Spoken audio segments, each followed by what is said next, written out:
طرف کا تاجر دوسری طرف جاتا ہے مال تجارت لے کے، کبھی ایک چکر لگاتا ہے کبھی دوسرا چکر لگاتا ہے۔ میرے دوستو اگر ایک چکر پہ ایک پھیرے پہ گھاٹا آ جائے، دل کو تسلی دینے کے لیے یہ کہہ دیتا ہے چلو یار اس پھیرے میں گھاٹا آ گیا تو اگلے پھیرے میں مجھے نفع مل جائے گا۔ لیکن میرے دوستو یہ بات ذہن کے اندر رکھیں، ہمارا دنیا میں ایک ہی پھیرا ہے، دوسرا ہے بھائی، دوسرا بولو، دوسرا پھیرا نہیں ہے۔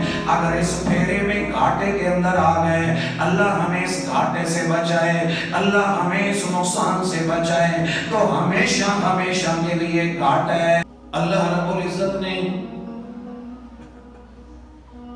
جتنی عبادات مقرر فرمائی ہیں ان میں سب سے اہم عبادت، محترم بشان عبادت، اللہ رب العزت نے انسان کے اوپر جو فرض کی ہے وہ نماز ہے۔ اگر انسان کی زندگی سے نماز نکال دی جائے تو زندگی کا نہ کوئی سکون ہے نہ کوئی مزہ ہے۔ حضرت سیدنا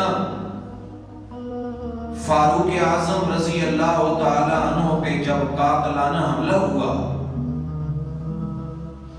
اور آپ شدید زخمی ہو گئے اور نماز اس وقت آپ پڑھا رہے تھے جب آپ کو پیچھے لایا گیا، زخموں کی وجہ سے آپ اس وقت نماز پڑھنے سے قاصر تھے، تو حضرت عمر رضی اللہ تعالی عنہ نے ایک تاریخی جملہ ارشاد فرمایا کہ جب میں نماز نہیں پڑھ سکتا تو میری زندگی کا لطف ہی کیا، میری زندگی کا مزہ ہی کیا اگر میری زندگی کے اندر نماز نہیں ہے۔ میرے دوستو، قرآن مجید فرقان حمید کے اندر اللہ رب العزت نے جتنی تاکید عبادات میں سے نماز کے بارے میں کی ہے، اتنی تاکید کسی اور فرض کے بارے میں نہیں آئی۔ اور جنت کا وارث بھی انہی لوگوں کو ٹھہرایا گیا ہے جو نمازوں کی حفاظت کرنے والے ہیں۔ چنانچہ اللہ رب العزت ارشاد فرماتے ہیں والذین هم علی صلاتہم یحافظون، اور جو لوگ اپنی نمازوں کی حفاظت کرتے ہیں، اولئک فی جنات مکرمون، وہ بہشتوں میں عزت کے ساتھ رہیں گے۔ جو نمازوں کی حفاظت کرنے والے ہیں جنت کے اندر ان کی عزت ہوگی، جنت کے اندر ان کا مقام ہوگا۔ اور نماز اتنی اہم عبادت ہے کہ اللہ رب العزت نے اپنے پیارے نبی صلی اللہ علیہ وسلم کو فرمایا اتل ما اوحی الیک من الکتاب، اے میرے پیارے پیغمبر صلی اللہ علیہ وسلم قرآن مجید کی تلاوت کریں جو وحی کی صورت میں اللہ رب العزت آپ کے اوپر نازل فرما رہے ہیں۔ وَأَقِمِ الصَّلَاةَ، اور ہمیشہ پابندی سے نماز پڑھیں۔ آگے نماز کے فوائد کا ذکر کرتے ہوئے فرمایا ان الصلاۃ تنہا عن الفحشاء والمنکر، بے شک نماز بے حیائی اور بے شرمی کی باتوں سے روکتی ہے۔ میرے دوستو، نماز ہی وہ اہم عبادت ہے جس عبادت کے ذریعے اللہ رب العزت بندے کے گناہوں کو معاف فرما دیتے ہیں۔ چنانچہ حضرت ابو ہریرہ رضی اللہ تعالی عنہ سے روایت ہے، فرماتے ہیں سمعت رسول اللہ صلی اللہ علیہ وسلم، میں نے امام الانبیاء خاتم المرسلین صلی اللہ علیہ وسلم کو فرماتے ہوئے سنا۔ آپ نے ارشاد فرمایا، لوگوں بتاؤ، ارائیتم لو ان نہرا بباب احدکم، اگر تم میں سے کسی شخص کے گھر کے سامنے صاف شفاف پانی کی نہر ہو، یغتسل فیہ کل یوم 5 مرات، اور وہ آدمی روزانہ اس نہر کے اندر 5 وقت غسل کرتا ہو، آقا علیہ الصلوۃ والسلام نے فرمایا، هل يبقى من درنه شیء، کیا اس کے جسم پر کوئی میل کچیل باقی رہ سکتا ہے؟ جو روزانہ ایک صاف ستھری نہر کے اندر 5 وقت غسل کرے، اس کے جسم پر کوئی میل کچیل باقی رہ سکتی ہے؟ قالوا لا يبقى من درنه شیء، صحابہ نے عرض کیا، یا رسول اللہ صلی اللہ علیہ وسلم، جو آدمی صاف ستھری نہر کے اندر روزانہ 5 مرتبہ غسل کرے، اس کے جسم کے اوپر کوئی میل باقی نہیں رہ سکتا۔ آقا علیہ الصلوۃ والسلام نے فرمایا، فَكَذَلِكَ مِثْلُ الصَّلَوَاتِ الْخَمْسِ يَمْحُو اللَّهُ بِهِنَّ الْخَطَايَا، آقا علیہ الصلوۃ والسلام نے فرمایا، یہی 5 نمازوں کی مثال ہے، اللہ رب العزت ان 5 نمازوں کی برکت سے بندے کے گناہوں کو یوں معاف فرما دیتے ہیں۔ جس طرح غسل کرنے والے کے جسم سے میل ساری نکل جاتی ہے، اسی طرح 5 نمازیں پڑھنے والا گناہوں سے پاک ہو جاتا ہے۔ یہی وہ اہم عبادت ہے جس کے بارے میں آقا علیہ الصلوۃ والسلام نے فرمایا، حضرت ابو ذر غفاری رضی اللہ تعالی عنہ روایت کرتے ہیں، فرماتے ہیں کہ حضور علیہ الصلوۃ والسلام ایک مرتبہ باہر تشریف لائے، حضور امام الانبیاء صلی اللہ علیہ وسلم کیا دیکھتے ہیں کہ خزاں کا موسم شدت کے اوپر ہے، موسم خزاں زوروں پر ہے، درختوں کے پتے جھڑ رہے ہیں۔ آقا علیہ الصلوۃ والسلام نے ایک درخت کی ٹہنی کو پکڑ کے زور سے ہلایا، سارے پتے فوراً گر گئے۔ حضور علیہ الصلوۃ والسلام نے فرمایا، ان العبد المسلم لیصلی الصلاۃ، فرمایا جو مسلمان نماز پڑھتا ہے، یرید بہا وجہ اللہ، اور نماز پڑھتے ہیں اللہ کی رضا کے لیے، اللہ کی خوشنودی کے لیے، اللہ رب العزت کو خوش کرنے کے لیے، دکھلاوے کے لیے نماز نہیں پڑھتا، رب تعالیٰ کو راضی کرنے کے لیے نماز پڑھتا ہے، فتحافت عنہ ذنوبہ کما تحافت ھذا الورق، آپ نے فرمایا جس طرح اس درخت کے پتے جھڑ گئے ہیں، اسی طرح نماز پڑھنے والے کے گناہ بھی یوں جھڑ جایا کرتے ہیں۔ آقا علیہ الصلوۃ والسلام نے فرمایا، جس طرح اس درخت کے پتے جھڑ گئے، نماز پڑھنے والے کے گناہ اسی طرح جھڑ جاتے ہیں۔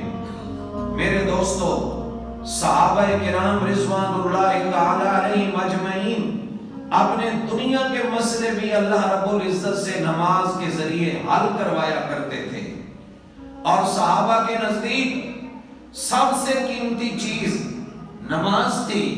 اور میرے دوستو، نماز ہی وہ اہم عبادت ہے کہ جو بندے اور اللہ رب العزت کے درمیان ایک خاص تعلق ہے، اور نماز مومن کی معراج ہے۔ چنانچہ حضرت علی المرتضیٰ رضی اللہ تعالی عنہ فرماتے ہیں کہ جب میرا دل کرتا ہے کہ میں رب تعالی سے باتیں کروں، اس وقت میں نماز شروع کر دیتا ہوں، اور جب میرا دل کرتا ہے کہ میرا رب مجھ سے باتیں کرے تو میں رب کا قرآن پڑھنا شروع کر دیتا ہوں۔ یہ ایک خاص تعلق ہے۔ اللہ رب العزت فرشتوں پر فخر کرتے ہیں جب کوئی بندہ اللہ کے لیے نماز میں کھڑا ہوتا ہے۔ چنانچہ حدیث پاک میں آتا ہے، اللہ کے پیارے نبی صلی اللہ علیہ وسلم نے فرمایا، جب نمازی نماز کے اندر سورہ فاتحہ میں پہلی آیت پڑھتا ہے تو اللہ رب العزت اس کے جواب میں فرشتوں پر فخر کرتے ہوئے کیا ارشاد فرماتے ہیں؟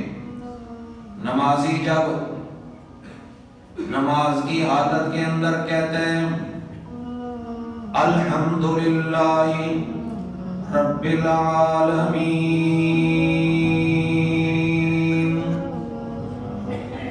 اللہ کی تعریف، سورہ فاتحہ اللہ سے مانگنے کا ایک سلیقہ اللہ نے سکھایا سورہ فاتحہ کے اندر۔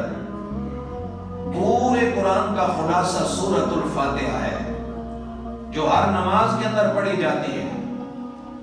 نمازی جس وقت کہتا ہے الحمدللہ، سب تعریفیں اللہ کے لیے، کس کے لیے؟ اللہ کے لیے، رب العالمین، جو سارے جہانوں کا پروردگار ہے۔ سب تعریفیں کس کے لیے ہیں؟ بولیے محبت کے ساتھ۔ جس وقت نمازی باوضو ہو کے اللہ کے دربار میں کھڑا ہو کے یہ کہتا ہے الحمدللہ رب العالمین،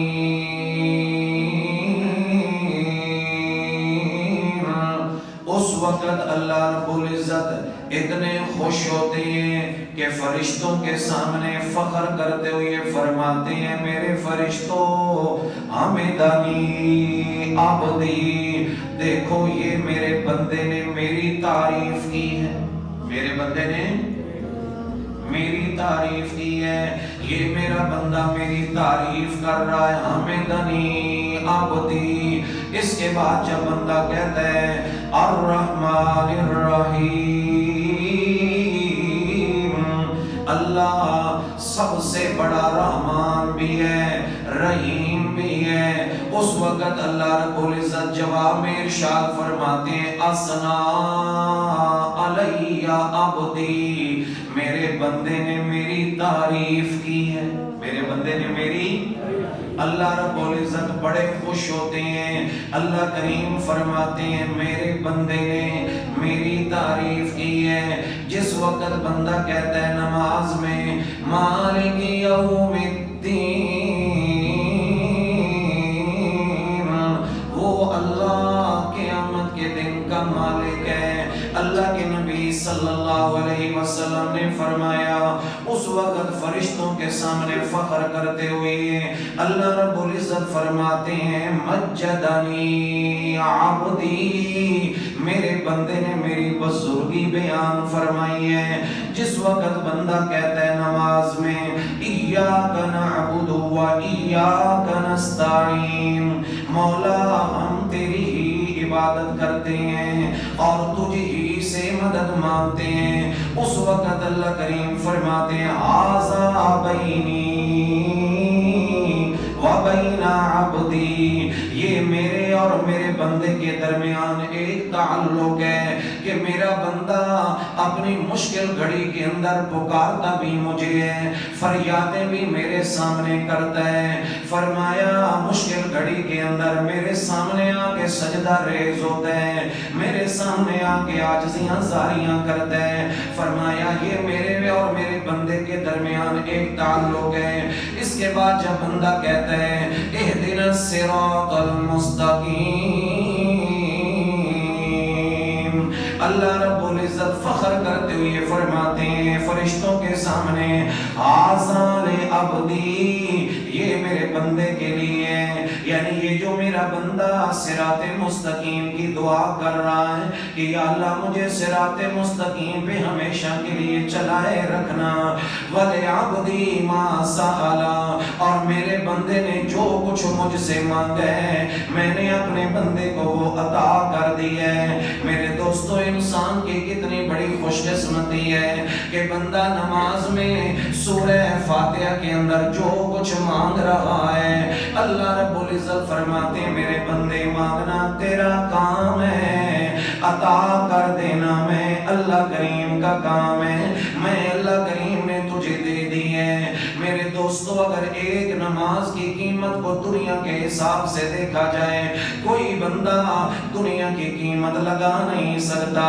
اللہ کے پیارے پیغمبر صلی اللہ علیہ وسلم کے ایک صحابی ہیں جن کو فتح خیبر کے موقع پہ بڑا مال حاصل ہوا ہے، کیونکہ اللہ کریم نے مال غنیمت بہت زیادہ مسلمانوں کو دیا۔ اس موقع پر جس وقت مال غنیمت مل گیا لوگوں نے اپنے سامان کے مختلف قسم کے سٹال لگا کے خرید و فروخت کا سلسلہ شروع کر دیا ہے۔ ایک بندہ ان میں سے ایسا ہے جس نے بہت زیادہ تجارت کی اور ایک دن میں بڑا نفع کمایا۔ نفع کمانے کے بعد اللہ کے پیارے پیغمبر صلی اللہ علیہ وسلم کی خدمت میں حاضر ہوا، عرض کرتا ہے یا رسول اللہ صلی اللہ علیہ وسلم لقد ربحت ربحا ما ربح اليوم مثله احد، جتنا نفع آج اللہ کریم نے مجھے دیا ہے اتنا نفع کسی اور دن مجھے نہیں ملا، بہت زیادہ مجھے منافع حاصل ہوا ہے، بہت زیادہ مجھے دولت ملی ہے۔ اللہ کے پیارے پیغمبر صلی اللہ علیہ وسلم نے پوچھا وما ربحت، او پیارے بتا تو صحیح تجھے کتنا نفع ہوا ہے؟ آگے سے عرض کرتے ہیں یا رسول اللہ صلی اللہ علیہ وسلم 300 اوقیہ چاندی مجھے منافع حاصل ہوا ہے۔ اللہ کے نبی صلی اللہ علیہ وسلم نے فرمایا نفع تو واقعی تجھے بہت بڑا حاصل ہوا ہے، لیکن میں اس سے بھی زیادہ بہتر چیز تجھے بتاؤں کہ وہ شخص جو محنت تھوڑی کرے اور اسے بدلہ اور نفع اس سے بھی کہیں زیادہ ملے۔ جی ہاں یا رسول اللہ صلی اللہ علیہ وسلم، اللہ کے پیارے پیغمبر صلی اللہ علیہ وسلم نے فرمایا جو بندہ فرض نماز کے بعد صرف 2 رکعت نماز نفل پڑھ لیتا ہے اللہ کریم اسے تیرے فائدے سے بھی زیادہ نفع عطا فرماتے ہیں۔ جب 2 نفلوں کا نفع اتنا ہے تو فرضوں کا نفع کتنا ہوگا، فرضوں کا فائدہ کتنا ہوگا؟ میرے دوستو اصل میں یہ ساری باتیں ان کے لیے ہیں جو نماز کی قدر و قیمت کو پہچانتے ہیں کہ نماز کتنی قیمتی چیز ہے۔ ایک صحابی ہیں حضرت ابو طلحہ انصاری رضی اللہ تعالیٰ عنہ، ان کا ایک بڑا باغ ہے مدینہ منورہ کے اندر، بہت ہی قیمتی باغ ہے، گھنا باغ ہے۔ ایک دن اپنے اس باغ کے اندر نماز پڑھ رہے ہیں، اتنے درخت لگے ہوئے ہیں، اتنا گھنا باغ ہے کہ ایک پرندہ گھس آیا لیکن اس کے نکلنے کا راستہ ہی نہیں مل رہا۔ حضرت ابو طلحہ انصاری رضی اللہ تعالیٰ عنہ چونکہ حالت نماز کے اندر ہیں اس پرندے کی طرف تھوڑی سی توجہ مائل ہو گئی۔ جس وقت توجہ مائل ہو گئی بعد کے اندر حضرت ابو طلحہ انصاری رضی اللہ تعالیٰ عنہ، حالانکہ یہ نفلی نماز ہے، بڑے پریشان ہوئے کہ میری نماز کے اندر خلل آیا اس باغ کی وجہ سے۔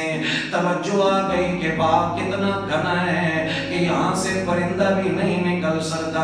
اللہ کے نبی صلی اللہ علیہ وسلم کی خدمت کے اندر حاضر ہوئے، عرض کیا یا رسول اللہ صلی اللہ علیہ وسلم اس باغ کی وجہ سے میری توجہ ادھر ادھر چلی گئی ہے، لیکن آج میں اس باغ کے بارے میں ایک فیصلہ کرتا ہوں۔ اللہ کریم نے بھی فرمایا لن تنالوا البر حتی تنفقوا مما تحبون، تم اس وقت تک نیکی کے کمال کو نہیں پہنچ سکتے جب تک تم اللہ کی راہ میں وہ چیز خرچ نہ کرو جو سب سے زیادہ پسندیدہ ہو۔ اس لیے یا رسول اللہ صلی اللہ علیہ وسلم اس بات کی وجہ سے چونکہ میری نماز کے اندر خلل آیا ہے، آپ گواہ بن جائیں گے یہ سارے کا سارا باب میں نے اللہ کی راہ میں صدقہ کر دیا ہے۔ ایک نماز کی قیمت صحابہ سے پوچھیں، ایک نماز کی قیمت کتنی ہے؟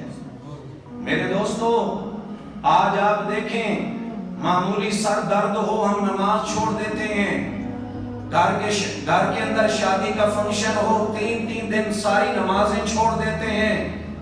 میرے دوستو نمازیں چھوڑنے والا بندہ دنیا کے اندر بھی کبھی سکون نہیں پا سکتا اور آخرت کے اندر بھی پریشان ہوگا، بلکہ بہت سارے لوگ ایسے ہوں گے جو بے نمازی ہونے کی وجہ سے جہنم کے اندر جائیں گے۔ قرآن مجید میں اللہ رب العزت نے یہ ایک نقشہ کھینچا ہے جس کے اندر اہل جنت پوچھتے ہیں جہنمی لوگوں سے کہ بتاؤ آخر تم کس گناہ کی وجہ سے یہاں جہنم کے اندر آئے ہو؟ آخر تم ہمارے ساتھ رہتے تھے اور یہ معاملہ تمہارے ساتھ کیوں پیش آیا؟ اللہ رب العزت فرماتے ہیں وہ آگے سے جواب دیں گے کہ ہم نماز پڑھنے والے نہیں تھے۔ میرے دوستو اللہ سے دعا کرتے رہنا چاہیے کہ اللہ ہم سب کو 5 وقت کا نمازی بنائے۔ محبت سے کہہ دیں اللہ کریم فرماتے ہیں یتساءلون عن المجرمین، وہ جنتی لوگ اہل جنت اصحاب الیمین دانے ہاتھ والے یعنی جنتی لوگ یہ مجرموں سے پوچھیں گے ما سلککم فی سقر، او جہنم میں رہنے والوں یہ بتاؤ کہ تم جہنم میں کیوں آئے ہو؟ جہنم میں کیوں آئے ہو؟ کون سی تمہاری غلطی تھی؟ کون سا گناہ تھا؟ کون سا قصور تم نے کیا تھا؟ کیوں آئے ہو دوزخ کے اندر؟ پہلا جواب وہ جہنمی کیا دیں گے؟ قالوا لم نک من المصلین، وہ کہیں گے کہ ہم نماز پڑھنے والے نہیں تھے، ہم نماز پڑھنے والے نہیں تھے۔ پہلا جواب یہ دیں گے۔ اور جو نماز پڑھنے والے ہوں گے اللہ کے پیارے نبی صلی اللہ علیہ وسلم نے فرمایا وہ میرے پاس بھی آئیں گے قیامت کے دن، میں ان کو حوض کوثر پہ پہچان لوں گا۔ حوض کوثر پہ دعا فرمائیں کہ اللہ رب العزت ہم سب کو حضور امام الانبیاء خاتم المرسلین صلی اللہ علیہ وسلم کی شفاعت نصیب فرمائے اور آپ کے دست مبارک سے اللہ کریم ہم سب کو جام کوثر نصیب فرمائے۔ صحابہ نے عرض کیا یا رسول اللہ صلی اللہ علیہ وسلم آپ ارشاد فرمائیں نا آپ کے وہ امتی جنہوں نے آپ کو نہیں دیکھا ہوگا، بعد میں آنے والے جو آپ کے امتی ہیں یا رسول اللہ صلی اللہ علیہ وسلم نہ انہوں نے آپ کو دیکھا ہوگا اور نہ آپ نے ان کو دیکھا ہوگا، قیامت کے دن آپ ان کو کیسے پہچانیں گے؟ میرے دوستو بڑا اہم سوال میرے پیارے نبی صلی اللہ علیہ وسلم کے صحابہ نے حضور علیہ السلام کی خدمت اقدس کے اندر کیا۔ یا رسول اللہ صلی اللہ علیہ وسلم جنہوں نے آپ کی دنیا کے اندر زیارت نہیں کی، آپ نے ان کو نہیں دیکھا، قیامت کے دن آپ ان کو کیسے پہچانیں گے؟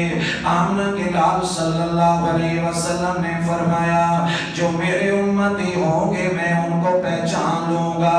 یا رسول اللہ صلی اللہ علیہ وسلم آپ اپنے امتیوں کی پہچان کیسے کریں گے؟ کون سی نشانی ہے؟ اللہ کے نبی صلی اللہ علیہ وسلم نے فرمایا فَإِنَّهُمْ يَأْتُونَ حُرًّا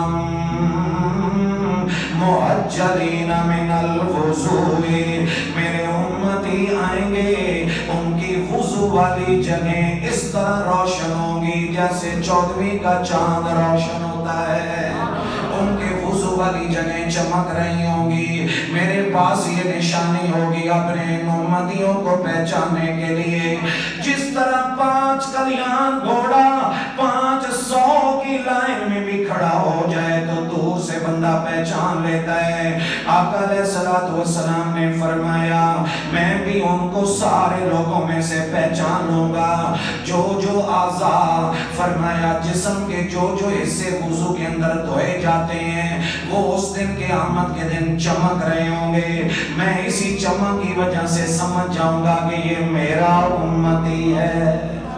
یہ کون ہے؟ بولیے اونچی آواز سے۔ میرے محبوب نے فرمایا کہ یہ میرا امتی ہے۔ میرے دوستو اگر زندگی کے اندر نماز نہیں ہے تو محبوب دو عالم صلی اللہ علیہ وسلم کی رضا بھی نہیں ہے، نہ اللہ خوش ہوتا ہے اس بندے پہ جو بے نمازی ہوتا ہے، نہ آمنہ کے لال صلی اللہ علیہ وسلم خوش ہوتے ہیں۔ میرے پیارے نبی صلی اللہ علیہ وسلم نے فرمایا قرۃ عینی فی الصلاۃ، لوگوں میری آنکھوں کی ٹھنڈک نماز کے اندر ہے۔ میرے دوستو اللہ کے پیارے محبوب صلی اللہ علیہ وسلم جب دنیا سے جانے لگے، آپ کا آخری وقت تھا، اس وقت آپ کی زبان اقدس پہ جس چیز کی تاکید کا حکم تھا وہ نماز تھی۔ اللہ کے نبی صلی اللہ علیہ وسلم فرما رہے تھے الصلاۃ الصلاۃ، لوگوں نماز کی پابندی کرنا، نماز کی پابندی کرنا، نماز کی حفاظت کرنا، اس لیے کہ اللہ کے پاک پیغمبر صلی اللہ علیہ وسلم نے فرمایا بندے کے جتنے بھی عمل ہیں قیامت کے دن ان اعمال میں سے سب سے پہلے جس عمل کے بارے میں حساب لیا جائے گا میرے آقا نے فرمایا وہ نماز والا عمل ہے۔ کس چیز کا عمل ہے؟ میرے دوستو سب سے پہلے حساب صدقے خیرات کے بارے میں نہیں کیا جائے گا، سب سے پہلے سوال آج عمرے کے بارے میں نہیں کیا جائے گا۔ میرے پیارے نبی صلی اللہ علیہ وسلم نے فرمایا سب سے پہلے جس عمل کا حساب لیا جائے گا وہ نماز ہے۔ جس وقت بندے کی نماز ٹھیک نکل آئی فَإِن صَلُحَتْ فَقَدْ أَفْلَحَ وَأَنْجَحَ، اللہ کے نبی صلی اللہ علیہ وسلم نے فرمایا اگر اس بندے کی نماز ٹھیک نکل آئی تو باقی اس کے اعمال بھی ٹھیک نکلیں گے، وہ بندہ کامیاب بھی ہو گیا۔ اور اللہ کے نبی صلی اللہ علیہ وسلم نے فرمایا وَإِن فَسَدَتْ خَابَ وَخَسِرَ، اگر بندے کی نماز ٹھیک نہ نکلی بندہ گھاٹے کے اندر چلا گیا، نقصان کے اندر چلا گیا، ایسا گھاٹا ایسا نقصان جو کبھی پورا نہیں ہو سکتا۔ میرے دوستو ایک طرف کا تاجر دوسری طرف جاتا ہے مال تجارت لے کے، کبھی ایک چکر لگاتا ہے کبھی دوسرا چکر لگاتا ہے۔ میرے دوستو اگر ایک چکر پہ ایک پھیرے پہ گھاٹا آ جائے دل کو تسلی دینے کے لیے یہ کہہ دیتا ہے چلو یار اس پھیرے میں گھاٹا آ گیا تو اگلے پھیرے میں مجھے نفع مل جائے گا۔ لیکن میرے دوستو یہ بات ذہن کے اندر رکھیں ہمارا دنیا میں ایک ہی پھیرا ہے، دوسرا ہے بھائی، دوسرا بولو دوسرا پھیرا نہیں ہے۔ اگر اس پھیرے میں گھاٹے کے اندر آ گئے اللہ ہمیں اس گھاٹے سے بچائے، اللہ ہمیں اس نقصان سے بچائے تو ہمیشہ ہمیشہ کے لیے گھاٹا ہے۔ اللہ کے نبی صلی اللہ علیہ وسلم نے فرمایا جو لوگ نماز پڑھنے والے ہیں اللہ کا قرآن بھی اس بات پہ شاہد ہے کہ وہ جنت الفردوس کے مالک ہیں۔ نماز انشاءاللہ پڑھیں گے تاکید کے ساتھ، سب ساتھی ارادہ کریں گے انشاءاللہ ہم نماز پڑھیں گے۔ میرے دوستو نماز پڑھنے کے اوپر جو 5 انعام ملتے ہیں ان میں ایک نقد انعام یہ ہے کہ اللہ رب العزت رزق کی تنگی کو دور فرما دیتے ہیں۔ خود بھی نماز پڑھیں، گھر والوں کو بھی نماز کی تاکید کریں، خود بھی مسجد میں آئیں اور اپنے بالغ بچوں کو بھی مسجد کے اندر لائیں۔ اللہ تعالی ہم سب کو پکا سچا نمازی بنائے۔